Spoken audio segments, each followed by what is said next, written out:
အားလုံးပဲမင်္ဂလာပါရှင်ဒီနေ့တော့အိန္ဒိယပြည်ကိုလည်းသွားပါမယ်စမူစာလေးလှူစားပြတာကိုပြောပါရှင်အိန္ဒိယပြည်မဟုတ်ပါဘူးနောက်တာပါဒါလေးကတော့လေဒီနေ့ကစမူစာလေးကိုပေါ့နော်ကြောစားဖြစ်တာလေးပါဒါလေးတော့ခုလောလောဆယ်ကတော့စမူစာတုပ်စားတာလေးရှင်းပြထားလို့ပါရှင်စမူစာတုပ်ကတော့လေပဲဟင်းရည်လေးကိုပဲရိုးတန်းလေးချက်ထားပါဒီလိုရှင်ပူစီနန်တို့ခေါ်ပြီးတော့ပေါ့နော်မြူတီစိန်ချွတ်နီလေးနဲ့ဒါတော့ကြောထားစမူစာလေးပါရှင်ဆိုင်မှာဝယ်စားလို့ရှင်တချို့ဒလီဆိုင်နေဆိုရင်အာလူတော့တိတ်မပါဘူးပေါ့နော်ခုကအာလူများလေးနဲ့အာလူစမူစာလေးကိုကြောစားဖြစ်ပါတယ်ဒါတော့အစာပလာလေးရေးထားတာလေးပါဒါတော့မဆလာလေးထည့်ပြီးရှားတာလေးကိုနှက်ထားမှာဖြစ်ပါတယ်အဲ့စမူစာထဲမှာကျတော့လေပူစီနန်ရဲ့ကော်ဖီရဲ့ပြီးကျွတ်တော်နေအာလူပေါ့နော်ပြီးရှင်စားအရသာမုတ်ကလေးလို့ရှင်စိမ့်မုတ်လေးနဲ့ထည့်မယ်မဆလာတော့မပန်းဖြစ်ပေါ့နော်ပူစီနန်လေးထည့်ပြီးတော့လေကြော်စားပြီးတော့ပို့မှုပို့ရတာရှိပါတယ်ဒါတော့အာလူများလေးနဲ့ပေါ့နော်အာလူများလေးနဲ့ကြော်စားတဲ့စမူစာလေးပါအဲ့ဒါလေးဆိုလို့ရှိရင်ကြိုက်လို့ပေါ့နော်ပထမတော့ဟာတဲ့အများကြီးကြော်ပြီးတော့တဲ့အများကြီးကြော်ရတဲ့ဘာလို့ပို့တော့လဲအများကြီးပဲပြီးလဲပြီးတော့လောက်တောင်မလောက်ခဲ့ပါဘူးရှင်ကိုပြင်းရွက်ကလေးပေါ့နော်အဲ့ဒါလေးကကတ်နေလို့လိုမျိုးလွှာပေးရတာပေါ့ရှင်ခုမှစရအောင်ဆုံးစမူစာထုတ်ပြဆိုတော့နည်းနည်းလေးအခက်ခဲလေးတော့အများကြီးရှိတာပေါ့ရှင်ဘယ်လိုပြောရမလဲနှစ်ရက်ထပ်ပြီးတော့လိုက်တဲ့ခါကြလို့ရှင်ကောင်းမလားတရွက်ထဲကောင်းမလားနဲ့ပေါ့နော်အဲ့လိုမျိုးတရွက်ထဲဆိုရင်လေအလေကားနေပြီးတော့တစ်ပိုင်းဖြတ်ပြီးတော့အဲ့လိုမျိုးလိမ့်နေကောင်းတယ်ပေါ့နော်မတော့မဟုတ်တာအဲ့ကော်ပြင်းရွက်ကိုနှစ်ရွက်ထပ်ပြီးလိုက်တာကိုပို့တော့ကြတယ်အပြင်ပိုင်းလေးကလည်းထူထူလေးပေါ့နော်ထဲရလည်းအစာများများလေးကိုယ်မှလို့စားရဖြစ်တဲ့အတွက်ကြောင့်မလို့ထဲကအစာပလားစိတ်တော့ထည့်လို့ရရရှင်ပြောနေစမူစာတစ်ခုကြီးဆိုရတယ်အကြီးတွေပဲပေါ့နော်ဒါတော့နည်းနည်းလေးတော့ခွာရတာကြီးနည်းနည်းလက်ဝင်ပါတယ်ဒါကတော့နှစ်ရွက်ထပ်ပြီးတော့ပေါ့နော်အလင်းကနေခောက်ပြီးတော့နှစ်ရွက်ထပ်ပြီးတော့လိတ်တာပေါ့နော်ပြီးလို့ရှိရင်အဲ့ဒီပေါ့နော်စမူစာအရွက်ကလေးကပ်ဖို့ကြတော့ကော်မှုတ်ရှိလေးကိုဖြောပြီးတော့အဲ့လိုမျိုးတုပ်ပေးရတယ်ပေါ့နော်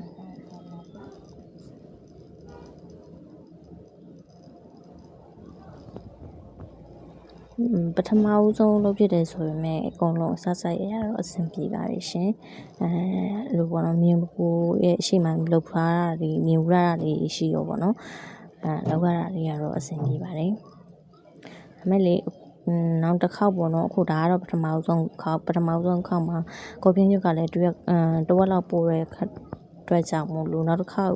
လောက်စားတဲ့ခါကျတော့ပို့ပြီးတော့လည်းလှသွားတယ်ပို့ပြီးတော့လည်းတိတ်ရသွားတယ်ပေါ့နော်ပို့အဆင်ပြေသွားပါတယ်နောက်တစ်ခေါက်ကျတော့ဒါကတော့ပထမဆုံးကောက်ဆိုတော့နည်းနည်းလေးလောက်ရတာလည်းနည်းနည်းလေးလည်းကြာတယ်လက်လည်းနည်းနည်းဝင်နေပေါ့နော်နောက်ခေါက်လောက်စားတော့ပို့ပြီးတော့လွယ်ကူချောမွေ့ဖြစ်သွားပါတယ်ဒီလိုကော်ပြင်းရွက်ကလေးတွေကလေဝင်ရတာတော့လွယ်တယ်ပေါ့နော်အဲ့ထုတ်လေးဝယ်လာတာ3800ဆိုလားမသိဘူးပေါ့နော်သူကနည်းနည်းလေးဈေးလေးကတော့ပေးရရဲ့ရှင်ဒါပေမဲ့လေကိုယ်မှလေကြော်စားရတယ်ပြင်မဝယ်စားရတယ်လည်းမတူဘူးဘာလို့လဲဆိုအစာပလာနှက်တဲ့အခါကြလို့ရှင်ကိုယ်ကြိုက်နေတဲ့အရာတာလေးပေါ့နော်ကြိုက်နေတတ်တဲ့အရာတာလေးလည်းလုပ်လို့ရတယ်လို့ကိုအစာပလာများချင်တဲ့အရာလေးကိုလည်းပိုတိုးပြီးတော့လုပ်လို့ရတယ်ပေါ့နော်ကျွန်တော်တို့ကတော့အာလူများလေးနဲ့ဆိုတော့ပိုတော့ပေါ့နော်စားလေးကောင်းတယ်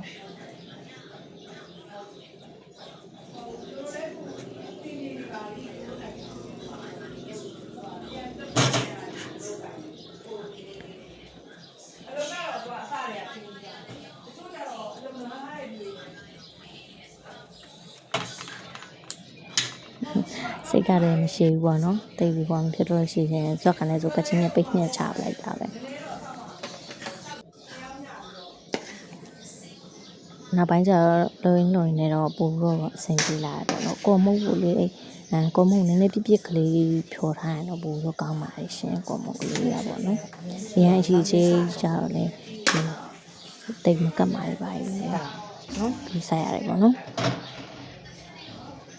ဒါပြီးတော့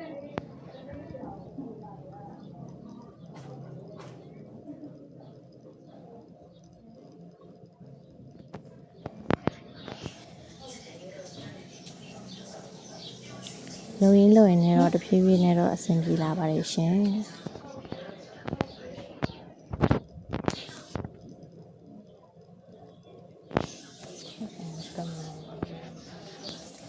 ဟိုမှာလုံးကြရတယ်ဒီအဲ့တကယ်လို့မလိုက်ချင်ဘူးဆိုတော့အကြောင်းမျိုးပြောလို့ရတယ်အဲ့ဒီတော့တော့မရပါဘူးဈေးဝယ်ပါပဲဒီမို့လေအဲ့ဒါပြောတာလေဈေးဝယ်ပါဝယ်ပါလေသူဟိုဟာဝယ်ခိုင်းဒီဟာဝယ်ခိုင်းနေပါလေလေတော့နေတော့နေရပါမယ်သူတို့တော့သင်ကြီးတို့လို့နေနေ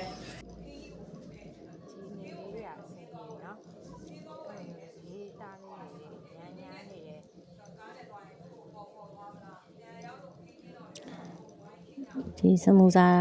လုံနေနေပေါ့နော်ဟိုအရင်တော့အလုပ်ကိုတော့သွားပြီးတော့သတိရမိသေးတယ်ရှင်ကျမတို့ကိုဗစ်ကလာရီတော့ပေါ့နော်ကျမတို့အလုပ်မှာကဝင်းထဲမှာပေါ့နော်အဲ့လိုမျိုးလေးအဲ့လိုကိုပြန်လို့စမူစာတို့ပါမြန်မာမုတ်ဆိုင်ပေါ့နော်မြန်မာမုတ်ဆိုင်မှာလောက်တော့အဲဒီကိုဝင်းထဲမှာသူတို့ကထပ်ပြီးတော့ဖွင့်တော့ကိုဗစ်ကာလမှာအကုန်လုံးကပိတ်ထားတယ်ပေါ့နော်ဆိုင်ကြီးအဲဒီမုတ်ဆိုင်မြန်မာမုတ်ဆိုင်ကပိတ်ထားတော့ဝင်းထဲမှာဖွင့်တဲ့အချိန်မှာလက်ဖေးတို့လိုမျိုးစမူစာတို့ကိုပြန်တို့ပေါ့နော်အဲ့လိုမျိုးထည့်ရောက်တဲ့အခါမှာကျမကရှာပိုင်းမှာလုပ်ခဲ့ရတယ်ဆိုပေမဲ့ပေါ့နော်အဲ့လိုမျိုးစမူစာလေးတွေလိမ့်တဲ့ခါကြလို့ရှင်သွားကြည့်ဘေးနားနေသွားကြည့်ပြီးတော့ပေါ့နော်သူတို့လိမ့်တဲ့ဟာလေးတွေဝင်လိမ့်ရင်လည်းနည်းနည်းအတွေ့အကြုံလေးတော့နည်းနည်းရတဲ့အခြေခံလေးပေါ့နော်အဲ့ဒါလေးပြီးတော့ဒါစမ်းလုပ်ကြည့်မယ်ဆိုပြီးတော့ပေါ့နော်ကိုပါအောင်လုပ်ကြည့်လိုက်တော့ဟိုချွတ်စွတ်ကြီးမတူပေမဲ့တော့ညားလဲပေါ့နော်ကိုပါအောင်လှုပ်ရှားတဲ့ဟာလေးကြတော့လေဒီပြောမယ်ပြီးတော့စားလို့လည်းကောင်းတယ်ပေါ့လို့ရှင်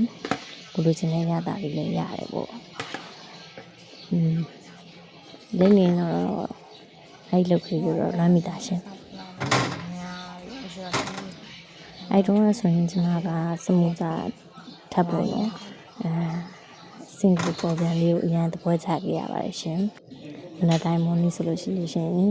အဲ့ဒီလိုစင်ကူပေါ်ပြန်လေးစားရတာအရင်သဘောချခဲ့တယ်ပေါ့နော်ဒါကြီးကတော့အကုန်လုံးပြီးသွားတဲ့result လေးပါရှင်ချိုးခါလေးကြတော့လေတရွယ်ထဲထုံးနေရနေပပလေးဖြစ်သွားတာမျိုးပေါ့နော်စီကတော့နည်းနည်းလေးနဲ့ပဲအရင်ထည့်ပြီးတော့ကြော်ပါတယ်အရင်များလို့ရှင်စီကအရင်ပို့သွားမှာလေဆိုရပေါ့နော်အရင်ပို့သွားလို့ရှင်3ရတဲ့မလွယ်ဘူးတော့ဘူးလေအဲ့တော့အရင်စီလည်းပို့ရှမ်းမဖြစ်အောင်လို့ပေါ့နော်အဲ့လိုမျိုးစီလည်းအရင်မမြတများလေးနဲ့ဒါတော့တစ်ခုစမ်းကြော်ကြည့်တာပေါ့နော်ရတာကောင်းလားဘလို့နေလဲပေါ့နော်ကြော်ရတာအဆင်ပြေရလားပေါ့နော်ဒီတစ်ခုဆိုရင်တော့ကြီးတယ်စမူစာတစ်ခုကလည်းနည်းနည်းမဟုတ်ဒီတစ်ခုသေးလေးကတော့အဆင်ပြေမပြေပါနော်ပထမတော့မှတော့တူနေရပေါ့နော်ဟုတ်နေတယ်ဆိုပေမဲ့တော့ညာလဲတူနေကြတော့ဆရာပြောတာအဆင်မပြေလို့နောက်ပိုင်းမှာတော့ညံ့နေပြောင်းလိုက်ပါတယ်ပေါ့နော်ဒါထက်တဲ့ချက်မှာအရောကလေးကပြန်သွားလို့တူလေးနဲ့ဘတ်ဆိုပြီးတော့ပြန်ခတ်လိုက်တာပေါ့လီပေါ့ရှင်စီလေးကတော့ပို့ပြီးတော့သုံးပြီးကောင်းပါတယ်စီကတော့ဒီချိန်မှာလေးနည်းနည်းလေးမနှမျောတဲ့ဘူးလို့ထင်ပါတယ်ဒါပေမဲ့အခုရလေးအဲ့စမူစာအခုလေးကလည်းနည်းနည်းကြီးနေတာအတွက်ကြောင့်နည်းနည်းလေးတော့နေရာယူရပေါ့နော်မီးအားကလည်းအချိန်စလေးတော့ရှိရရှင်ဘာလို့ဆို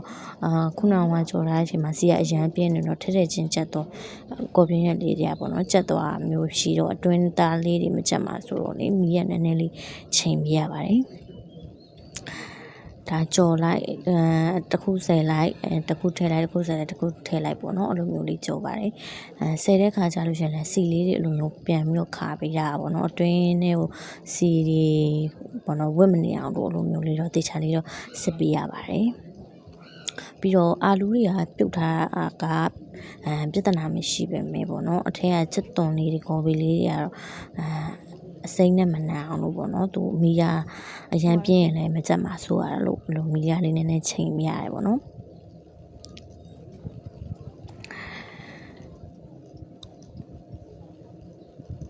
ပြီးလို့ရှိရင်တော့ပေါ့နော်ပဲဟင်းအတွက်ကိုပဲမုတ်လေးပေါ့နော်ကလည်းပဲအစိမ့်မုတ်လေးဖြောမယ်ဖြောပြီးရှိရင်ယူနေဘူးလေးပေါ့နော်ထည့်ပြီးပဲဟင်းလေးကိုသူ့တဘာဝအရောင်လေးတိုင်းပဲချက်လိုက်ပါတယ်ရတာမုတ်လေးပါလေးထည့်ပြီးတော့ပေါ့နော်တုတ်ပဲစားမယ်ရဲစားမယ်နော်ဟိုလိုမျိုးအရောင်တွေပါလို့စီတက်တာတွေပါတော့မလုပ်တော့ပါဘူးအဲဆိုအချိန်ရလဲရှိတော့ပေါ့နော်ဘိုက်ကလည်းစားနေရတဲ့စားမို့လိုပဲလေးတစ်ခုလေးပဲလုပ်လိုက်ပါတယ်ပြီးလို့ရှိရင်သူကပေါ့နော်လိုပြောမလဲတန်မြာတီးတို့ပါတော့ညာတော့အချင်းလေးပိုင်းလေးညှက်စားမယ်ခေါ်လေးပိုင်းငဒီစိမ့်လေးငဒီမှုလေးထည့်မှာဖြစ်တဲ့အတွက်ကြောင့်မို့လို့ပြီးရင်တော့သူကလည်းသူအဆင်ပြေသွားရဲ့ပေါ့နော်ပြီးရင်လောက်တာလည်းညံ့ပါတယ်ပွက်ဆူလာတယ်နော်ရှာသွားပြီပေါ့နော်ပြီးရင်တော့စားလို့ရပါပြီပြီးတော့ခုနပြောတဲ့အတိုင်းကိုဘေးပူစီနံစတော့လေးပေါ့နော်တမယာတီလေးနဲ့ငယ်ဒီဇိုင်းလေးနဲ့ငယ်ဒီမုတ်လေးနဲ့စားပါမယ်ရှင်ပြီးတော့ပွဲပြစ်မှာမယ်ပေါ့နော်ပွဲပြစ်နေခံကြလို့ရှိရင်လေးစမူစာလေးကြလေးကျွေးရွာပြီးတော့ဒီတိုင်းစားရင်လည်းကောင်းနေဘင်းရည်လေးနဲ့စင်ကဆက်စားရင်လည်းကောင်းနေအဲ့တော့ဒီတိုင်းလည်းစားတယ်ဘင်းရည်နဲ့လည်းစားတယ်ပေါ့နော်ပထမတော့အများကြီးကုန်မလားလို့ဖြစ်ပင်မဲ့နောက်ပိုင်းမှာတော့မလောက်ခဲ့ပါဘူးရှင်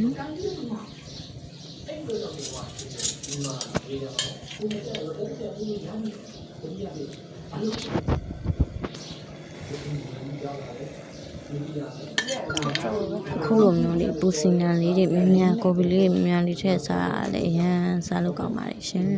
ပူစင်နံကြိုက်လို့တော့မသိဘူးရှင်ကြိုက်တဲ့သူတော့ကတော့လေးကိုစားကောင်းတယ်ပေါ့နော်ကြိုက်တဲ့သူတွေတော့လည်းဘယ်လိုပြောမလဲချို့လူတွေကမကြိုက်ဘူးနော်ကြိုက်တဲ့သူတွေကတော့မထည့်စားနိုင်ဘူးပေါ့ရှင်မကြိုက်တဲ့သူတွေကတော့များထည့်စားကောင်းနေကျွန်တော်ပူစင်နံကြိုက်တယ်ရှင်အာလူရဲ့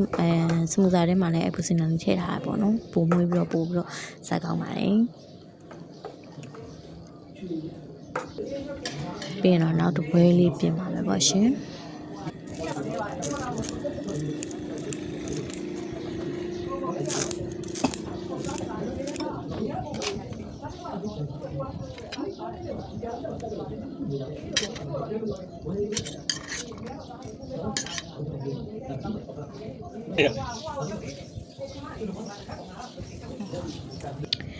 ကဲခုဆိုလို့ရှိရင်တော့ရေသီးမုတ်လေးထည့်ပြီးတော့စားပါတော့မယ်ရှင်အားလုံးကိုကျေးဇူးတင်ပါတယ်အိမ်မှာလည်းလှူစားကြည့်ပါ